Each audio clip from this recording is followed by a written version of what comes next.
It's the night of April 19th, 1989, and New York City's Central Park is shrouded in darkness.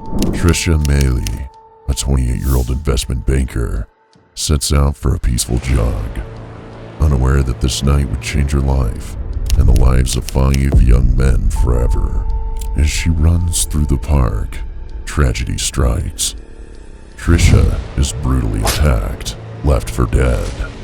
The city is shaken to its core. The media erupts into a frenzy, desperate for answers and justice.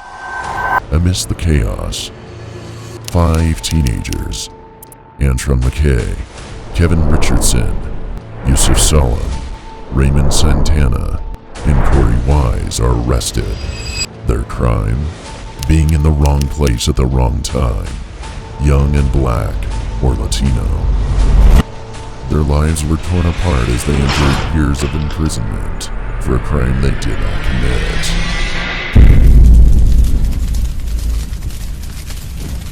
The Central Park 5 case is one of the most notable examples of racial injustice and wrongful conviction in American history.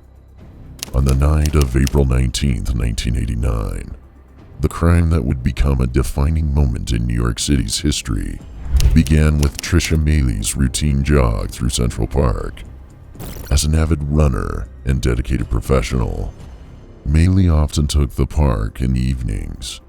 That night, she was brutally attacked, assaulted, and left for dead in a scheduled area of the park known as the North Woods. Mailey's assault was particularly savage. She was discovered in the early hours of April 20th by 2 men, John Lowland and Peter Ronan, who were out for a walk. Mailey was found naked, her body caked in mud and blood, barely clinging to life. The extent of her injuries was shocking. She had lost 75% of her blood, sustained a severe skull fracture, and suffered deep lacerations all over her body. Medical professionals doubted her chances of survival, and it was a miracle she eventually pulled through, albeit with no memory of the attack due to traumatic brain injury. Simultaneously, another disturbing series of events was unfolding elsewhere in Central Park. A group of around 30 teenagers had entered the park that evening. This group engaged in a series of violent incidents, including the harassment and assault of cyclists, joggers, and passers-by. The randomness and brutality of these attacks created a climate of fear and chaos, which was quickly exacerbated by the media. The New York City Police Department responded swiftly to the reports of violence in the park. By the early hours of April 20th, they had detained a number of teenagers. Among them were Antron McKay, Kevin Richardson, Yusuf Salem, Raymond Santana, and Corey Wise. The police, under immense pressure to solve the case quickly and with the media frenzy reaching fever pitch, began their investigation with a laser focus on these 5 youths. From the outset, the investigation was marked by a rush to judgment and significant procedural flaws. The detectives handling the case were under tremendous pressure to deliver results. This pressure was compounded by the public outcry and the racially charged atmosphere created by the media, which had labeled the group as a wolf pack and sensationalized the notion of wilding. This term was allegedly used by the teenagers to describe their activities, though it later emerged that this characterization was largely a creation of the media itself. The initial interrogations of McKay, Richardson, Salem, Santana, and Wise were conducted under circumstances that would later be heavily scrutinized and criticized.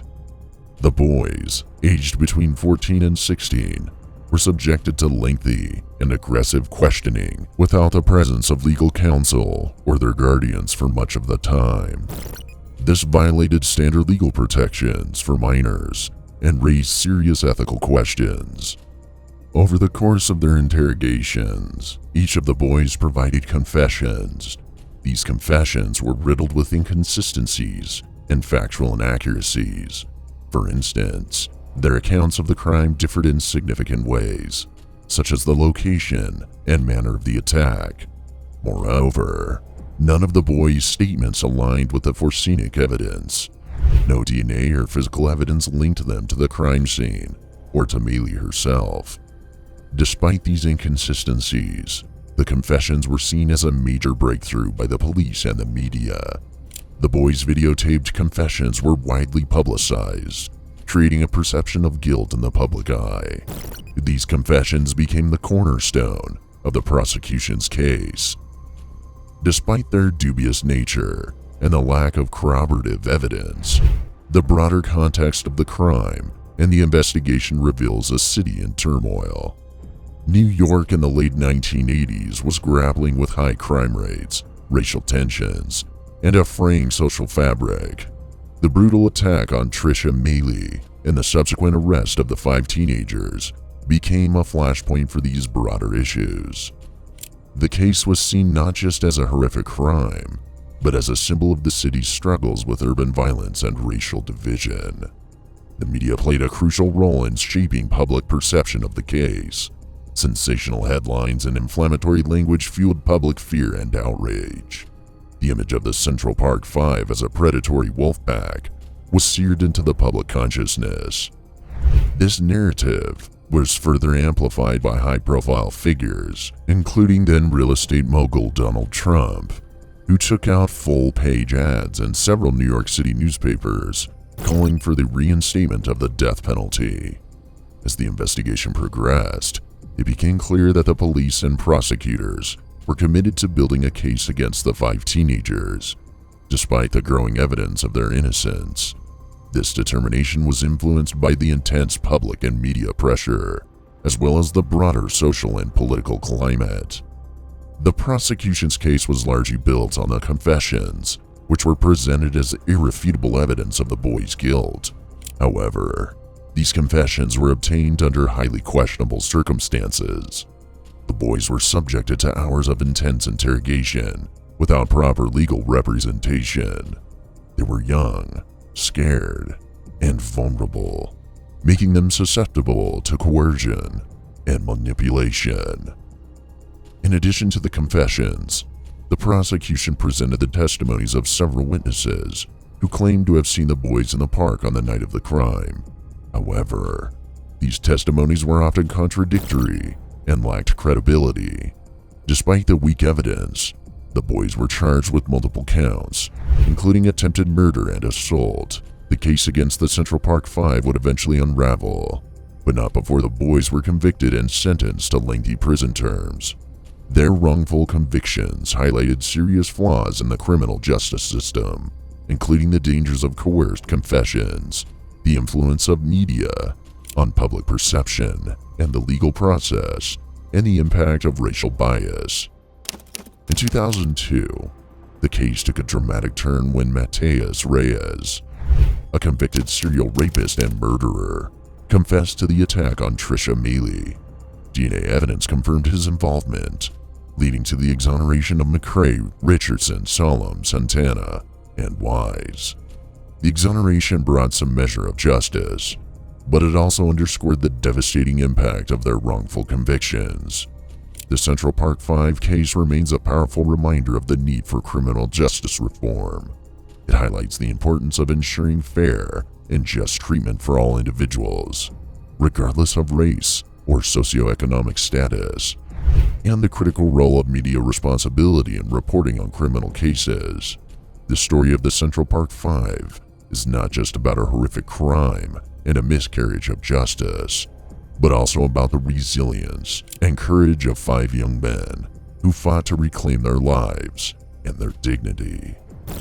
The arrests of Antron McCrae, Kevin Richardson, Yusuf Salem, Raymond Santana, and Corey Wise, who were between the ages of 14 and 16, were made swiftly by the NYPD. The teenagers were apprehended primarily because of their presence in Central Park on the night of the attack, and their alleged involvement in various assaults and disturbances reported that evening. This group of youths, labeled by the media as a wolf pack, became the focal point of the investigation into the brutal assault of Tricia Maile. Once in custody, the teenagers faced a series of intense and grueling interrogations, The interrogations were marked by severe tactics that included prolonged periods of questioning without breaks for food, drink, or sleep. The boys were young, scared, and without the presence of legal counsel or their guardians for significant portions of the interrogation process, which is a violation of their rights as minors. The police employed various coercive methods to elicit confessions from the teenagers. These methods included threats, false promises, and psychological manipulation. Under such extreme pressure and in a state of exhaustion, the boys eventually provided confessions that the police recorded on videotape. These videotaped confessions became the cornerstone of the prosecution's case against them. However, these confessions were fraught with inconsistencies and factual inaccuracies. Each boy's account of the crime differed significantly from the others, and none of their statements matched the physical evidence found at the crime scene. Despite these glaring discrepancies, the confessions were presented as irrefutable proof of their guilt during the trial. The lack of physical evidence was a major issue in the case. No DNA, fingerprints, or other forensic evidence linked the 5 boys to the assault on Trisha Meili. In fact, the DNA evidence collected at the scene did not match any of the teenagers. Nevertheless, the prosecution relied heavily on the coerced confessions to build their case. The harsh treatment of the teenagers during the interrogations and the subsequent use of their coerced confessions highlighted significant flaws in the criminal justice process. The case against the Central Park Five was fundamentally flawed from the start, built on forced confessions rather than solid evidence. The interrogations not only violated the boys' rights, but also cast a long shadow over the integrity of the investigative process. The crime and the subsequent arrests triggered a media storm. Newspapers and television stations depicted the teenagers as feral predators, using terms like bloodthirsty, animals, and savages. The New York Post's Pete Hamill described them as coming from a world of crack, welfare, guns, knives, indifference, and ignorance, a land with no fathers. Adding to the hysteria, real estate mogul Donald Trump published full-page ads in major New York newspapers calling for the reinstatement of the death penalty. This contributed to the already intense pressure on the legal system to secure quick convictions. The trial of the Central Park Five began in 1990.